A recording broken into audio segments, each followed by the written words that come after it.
I the a-hole for telling my wife's friend she is too old and ugly after she repeatedly asked my 19-year-old son to take off his shirt? My family had a small get-together at my house. One of my wife's friends was over. We aren't too close to her since she lives pretty far away. She was over our house and she started complimenting my son. My son is 19. It starts off innocent, but as time goes on it gets more and more crossing the line.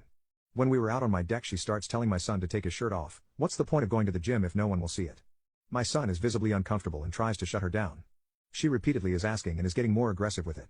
I interject and I am like, hey Kathy, I think you are a bit too old and ugly for my son. This got her upset really quickly, and she excuses herself to the bathroom and starts crying. My wife goes to comfort her, and then later she leaves. At the end of it my wife is super angry with me for saying that I should have said, hey Kathy, looks like you had too much to drink or something else. I told my wife that Kathy works a corporate job. She has had training on this and that she knows better. And our son was uncomfortable. He is 18 but he doesn't know how to deal with an adult let alone someone saying that in our house. I told my wife flat out that if I was to invite a guy friend and he was to ask to see our daughter in a bikini my wife would have called the police. She says it's different. I tell her that I was way kinder to Kathy than I would have been had a guy said something like that to our daughter.